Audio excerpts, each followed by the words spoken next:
दोस्तों स्वागत है आपका आज की हमारी इस वीडियो में। दोस्तों आज की इस वीडियो में हम इंडियन आर्मी के लिए बनाए जाने वाले नए फ्यूचर रेडी कॉम्बैट व्हीकल के बारे में बात करेंगे, जो कि हमारी आर्मी के लिए एक नया मेन बैटल टैंक होने वाला है। हमारी इंडियन आर्मी चाहती है कि इस टैंक को 2027 तक इंडक्ट कर लिया जाए और इंडक्शन के बाद ये टैंक इतना ज़्यादा केपेबल होना चाहिए कि ये हमारी 2050 तक जो ऑपरेशनल रिक्वायरमेंट्स होनी हैं उन सभी को पूरा कर सके। इंडियन आर्मी चाहती है कि एक state of the art main battle tank बनाया जाए, जिसको अब फ्यूचर रेडी कॉम्बैट व्हीकल का नाम दिया गया है। ये हमारी पहले से मौजूद टैंक फ्लीट को रिप्लेस करने के लिए बनाया जाएगा। ये हमारे T-72 टैंक्स को रिप्लेस करेगा। इस टैंक में ऐसी कैपेबिलिटी होनी चाहिए कि ये हर तरह की टेरेन के ऊपर काम कर सके और हाई एल्टीट्यूड एरियाज के ऊपर भी काम कर सके। इस प्रोग्राम में जो मेन बैटल टैंक डेवलप किया जाएगा उसके ऊपर बेस्ड ही बाकी सभी प्लेटफॉर्म्स डेवलप किए जाएंगे, क्योंकि ये प्रोजेक्ट एक मॉड्यूलर अप्रोच के साथ बनाया जा रहा है और इसमें जो बेस प्लेटफॉर्म बनाया जाएगा वो इस प्रोजेक्ट में डेवलप किया जाने वाला मेन बैटल टैंक होगा और इसके ऊपर बेस्ड अलग अलग व्हीकल्स को बाद में बनाया जा सकेगा। इंडियन आर्मी चाहती है कि ये टैंक काफ़ी मोबाइल हो। ये एक मीडियम वेट क्लास का टैंक होना चाहिए। इसका वजन 45 से लेकर 50 टन तक होना चाहिए। इसका जो पावर टू वेट रेशियो है वो काफ़ी हाई होना चाहिए और इसका लो नॉमिनल ग्राउंड प्रेशर होना चाहिए और उसकी हाई ऑपरेटिंग रेंज होनी चाहिए। इसकी जो मेन गन होनी चाहिए उसमें ऐसी कैपेबिलिटी होनी चाहिए कि वो अलग अलग तरह के एमुनिशन को फायर कर सके, जिसमें एंटी टैंक गाइडेड मिसाइल्स को फायर करने की कैपेबिलिटी भी है। और इसके साथ ही इसमें एक full solution fire control system होना चाहिए, जिसमें auto multi target tracker system होना चाहिए और हंटर किलर कॉन्सेप्ट होना चाहिए। इसमें एक integrated day night vision devices होने चाहिए, जिसके इस्तेमाल से क्रू हर तरह के कंडीशन में काम कर सके। और इसके साथ ही इसमें फ्यूजन टेक्नोलॉजी का इस्तेमाल किया जाना चाहिए, जिससे कमांडर को 360 डिग्री पैनोरामिक व्यू मिल सके। इस टैंक की सर्वाइवेबिलिटी के बारे में अगर हम बात करें तो हमारी आर्मी चाहती है कि इसमें ऐसी टेक्नोलॉजी होनी चाहिए जिससे इसकी सर्वाइवेबिलिटी बहुत ज़्यादा हो। इसमें passive, active, reactive and ballistic protection होनी चाहिए और ये टैंक स्टेल्थी भी होना चाहिए। इसके सिग्नेचर को बहुत कम होना चाहिए और इसके साथ ही इसमें integrated fire detection and suppression system भी होना चाहिए। इसके साथ ही इसमें ऐसी एबिलिटी होनी चाहिए कि ये हर तरह के केमिकल, बायोलॉजिकल, रेडियोलॉजिकल और न्यूक्लियर और इलेक्ट्रॉनिक वारफेयर एनवायरनमेंट में भी काम कर सके। इस टैंक में एयर ट्रांसपोर्टेबिलिटी भी होनी चाहिए और रेल ट्रांसपोर्टेबिलिटी भी होनी चाहिए। इस टैंक में ऐसी कैपेबिलिटी होनी चाहिए कि इसका डिज़ाइन ऐसा हो कि ये हर तरह के वेदर कंडीशन में काम कर सके और इसका क्रू इस टैंक को 24 घंटे ऑपरेट कर सके। और इसके साथ ही इस टैंक का डिज़ाइन ऐसा होना चाहिए कि इसका क्रू इसको 72 आवर्स से लेकर 96 आवर्स तक बिना किसी रिलीफ के ऑपरेट कर सके। एक इंटरव्यू में बात करते हुए हमारे आर्मी चीफ ने यह बताया था कि हमारी Indian army future ready combat vehicle programme को शुरू करने वाली है, जो कि 2027 तक हमारी आर्मी में इंडक्ट हो जाएगा। इसके लिए रिक्वेस्ट फॉर इंफॉर्मेशन बहुत जल्दी जारी कर दी जाएगी, जिसे कि पहले ही तैयार कर लिया गया है। उनका कहना है कि इंडियन आर्मी अपने फ्यूचर वॉरफेयर को देखते हुए अपने पुराने प्लेटफॉर्म्स को फेज आउट करने जा रही है, जिसको ध्यान में रखते हुए इस टैंक को 2026-27 तक इंडक्ट कर लिया जाएगा। 2017 में मिनिस्ट्री ऑफ डिफेंस की वेबसाइट के ऊपर इसके लिए एक रिक्वेस्ट फॉर इंफॉर्मेशन जारी की गई थी, जिसकी सबमिशन डेट 2018 की थी। इंडियन आर्मी चाहती है कि इस टैंक का वजन भी कम हो और उसमें एक फ्यूचर टैंक प्लेटफॉर्म की सभी कैपेबिलिटीज़ भी हों। इसके वजन को कम करना हमारे लिए एक बहुत बड़ा चैलेंज होने वाला है। इससे पहले हमारे अर्जुन टैंक के साथ प्रॉब्लम ये थी कि इंडियन आर्मी का कहना था कि ये टैंक काफ़ी हैवी है और इसको हर तरह की टेरेन के ऊपर इस्तेमाल नहीं किया जा सकता है।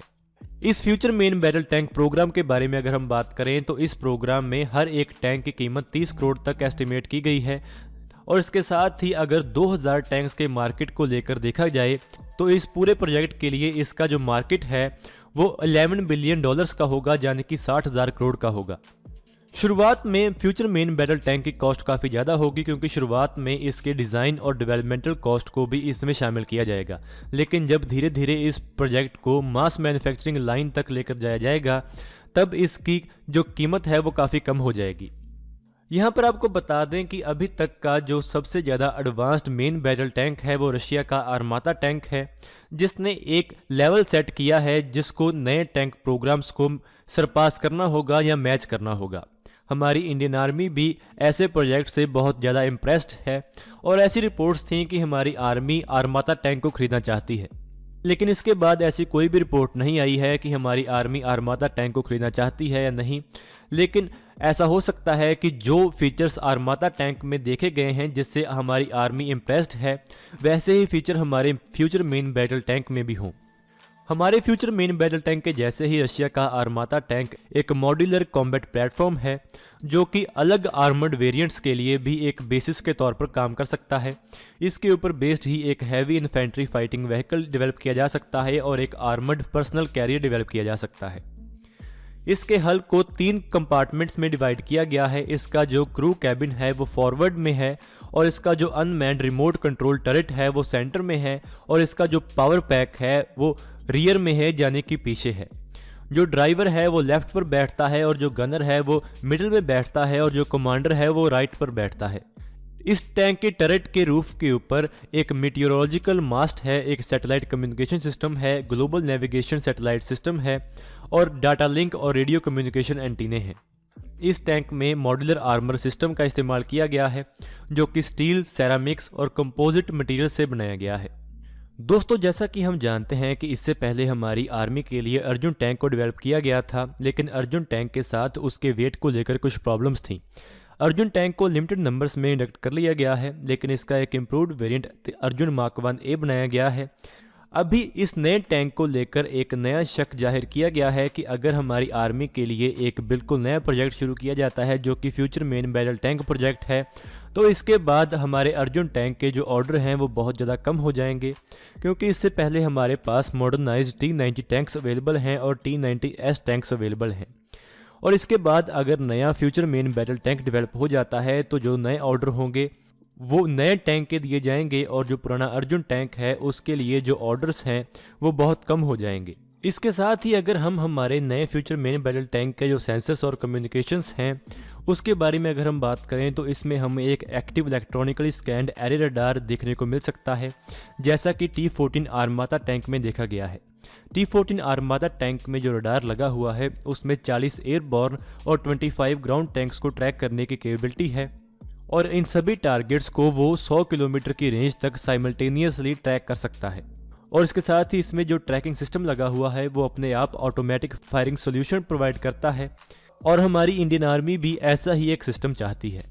लेकिन इन सभी एडवांस्ड फीचर्स के साथ ही अभी के जो फ्यूचर टैंक्स हैं उनको अगर बैटलफील्ड में रेलेवेंट रहना है तो उन्हें ऐसे फ्यूचर थ्रेट्स को लेकर भी तैयार होना होगा, जैसे कि अभी आर्मेनिया और अज़रबैजान के बीच जो कॉन्फ्लिक्ट हुआ था उसमें देखे गए थे। वहाँ पर ड्रोन्स का बहुत ज़्यादा इस्तेमाल किया गया था, तो अभी शक ऐसा पैदा हो गया है कि क्या अभी ड्रोन्स के आ जाने के बाद जो अभी के टैंक्स हैं वो रेलेवेंट रहेंगे भी या नहीं, क्योंकि ड्रोन्स बहुत सस्ते और ज़्यादा डिस्ट्रक्टिव ऑप्शंस हैं जिसके इस्तेमाल से आप दुश्मन के आर्मर के ऊपर बहुत ज़्यादा पावरफुल अटैक्स कर सकते हैं। लेकिन अभी देखना यही है कि क्या जो हमारा फ्यूचर मेन बैटल टैंक है वो इस चीज़ को ध्यान में रखकर डेवलप किया जाता है या नहीं। तो दोस्तों, आज की इस वीडियो में इतना ही। अगर आपको ये वीडियो अच्छी लगे तो आप इसको जरूर लाइक और शेयर करें। Thanks for watching this video. जय हिंद, जय भारत।